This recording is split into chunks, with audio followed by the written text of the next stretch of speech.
اور وہاں حبشہ میں ایک ماریا نامی گرجا گھر کا ذکر شروع ہوتا ہے، اور اللہ کے نبی صلی اللہ علیہ وسلم کی ازواج میں سے ام سلمہ اور ام حبیبہ یہ دونوں ہجرت کے سلسلے میں حبشہ میں قیام کر کے آئیں، اس کا ذکر کیا، اس گرجا گھر کا ذکر کیا، اس کی خوبصورتی کا ذکر کیا، اس پر لگی ہوئی تصویروں کا ذکر کیا۔ آج درباروں کی خوبصورتی یہ نیا کام نہیں، وہاں پہ زینت یہ نئی بات نہیں ہے، پچھلے دور کے مشرک بھی اپنی قبروں کو ایسے ہی سجایا کرتے تھے۔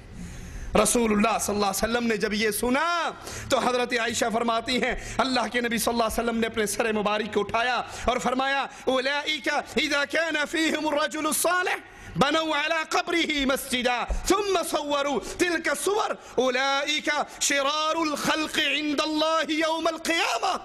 یہ وہ قوم تھی جب ان میں کوئی نیک آدمی فوت ہو جاتا تو اس کو دفن کر کے اس کی قبر پہ عبادت گاہ بنا لیتے اور نیک لوگوں کی تصویریں بنا دیتے۔ یہ قیامت کے دن اللہ کے نزدیک بدترین مخلوق ہے۔ اللہ کی مخلوق میں سے سب سے بدترین مخلوق قبروں کو مسجدیں بنانے والی، قبروں کی عبادت کرنے والی، اس پہ درگاہیں بنانے والی، اس پہ قبے تعمیر کرنے والی، ان کا طواف کرنے والی، ان پہ سجدے کرنے والی، ان پہ رکوع کرنے والی، یہاں بیٹھ کے قرآن پڑھنے والی، یہ بدترین مخلوق ہے اللہ کی مخلوق میں قیامت کے دن۔ اور صحیح مسلم میں ہے رسول اللہ صلی اللہ علیہ وسلم نے فرمایا الا وان من كان قبلكم كانوا يتخذون قبور انبيائهم مساجدا، خبردار تم سے پہلی جو امتیں تھی وہ اپنے نیک لوگوں کی انبیاء کی قبروں کو مسجدیں بنا لیتے تھے۔ فإني أنهاكم من ذلك، اور میں محمد الرسول اللہ صلی اللہ علیہ وسلم تمہیں ایسا کرنے سے منع کرتا ہوں۔ اللہ کے حبیب علیہ السلام نے اپنی قبر کی عبادت سے منع کیا۔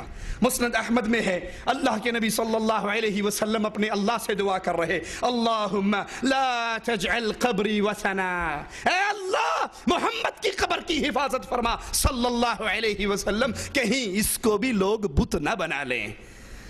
کیا معنی؟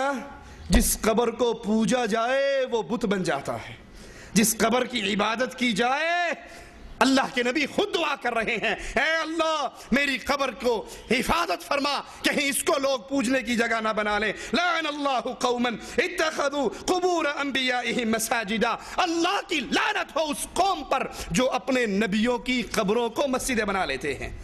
اب قبروں کو مسجد بنانے کا معنی کیا ہے؟ 3 معنی ہے، غور کیجئے۔ قبروں پر نماز پڑھنا یعنی قبروں پہ سجدہ کرنا۔ آج جائیے درگاہوں کو دیکھیے، درباروں کو دیکھیے، وہ بابا اجمیری کا ہو، وہ اجمیر والے کا ہو یا حجویر والے کا ہو، وہ لال شہباز قلندر کا ہو یا مادو لال حسین کا ہو، قبروں پہ، درگاہوں پہ، درباروں پہ سجدے کیے جا رہے ہیں۔ یہی مطلب ہے قبروں کو مسجدیں بنانا۔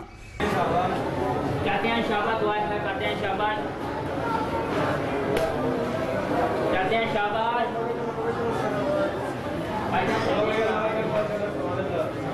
اللہ کہتے ہیں شاباش، کہتے ہیں شاباش،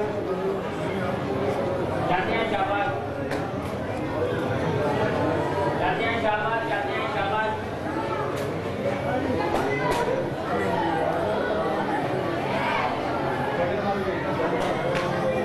کہتے ہیں شاباش، ارے بیٹا کہتے ہیں شاباش،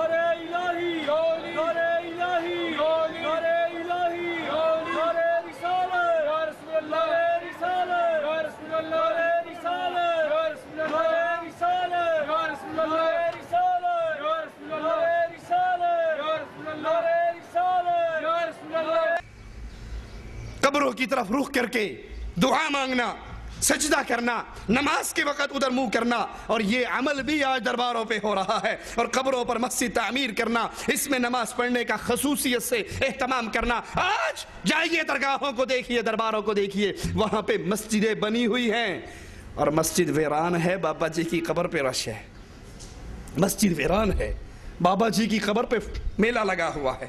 اور ان تمام کاموں سے محمد کریم صلی اللہ علیہ وسلم کی شریعت منع کرتی ہے۔ نہا ان یبنى علی القبور او یقعد علیہا او یصلی علیہا، رسول اللہ صلی اللہ علیہ وسلم نے قبروں پر تعمیر کرنے، ان پر بیٹھنے، ان پر نماز پڑھنے سے منع فرمایا ہے۔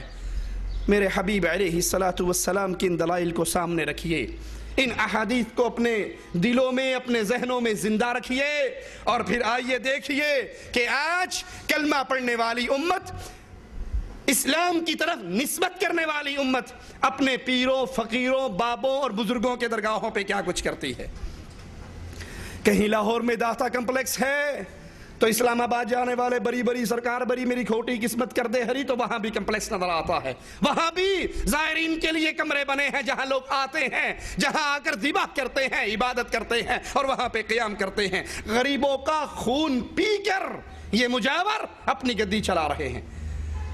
پیر کا گھر تو روشن ہے بجلی کے قمقموں سے، اور مرید کو میسر نہیں مٹی کا دیا بھی۔ پیر لوگوں کے نذرانے لے کر ان کے بینک بیلنس دیکھیے تو اپنے ملک میں نہیں سماتے تو باہر بھیج دیتے ہیں۔ پاکستان والوں کو اگر بھولا نہ ہو تو ڈبل شاہ کے سارے اکاؤنٹ باہر ہی تھے، جس کو آج پیسے دو 18 دن کے بعد ڈبل کر کے دے دیتا تھا۔ لا حول ولا قوت الا باللہ۔ اور ان لوگوں کی عقلیں کتنی ماری ہوئی، کسی نے لاکھ دیے، کسی نے پینشن دی، کسی نے مکان بیچ کے دیا کہ بابا جی ہمارے پیسے ڈبل کر کے دے دو۔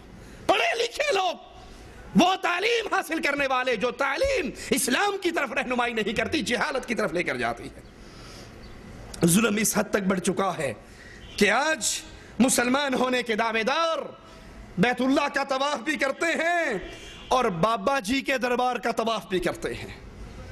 لال شہباز قلندر کا دربار 7 کے اندر ہے، جس کو شریف بھی کہا جاتا ہے، اور شریفوں کا اتفاق ہے کہ یہ جگہ شریف نہیں۔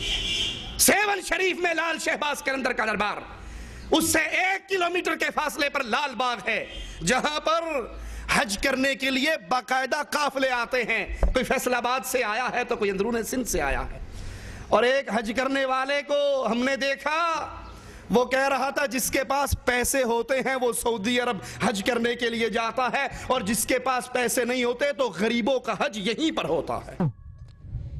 یہ بھائی صاحب قلندر بابا پہ جو آدمی آتے ہیں، ایک قسم کا حج ہے، غریبوں کا حج ادھر ہی ہے۔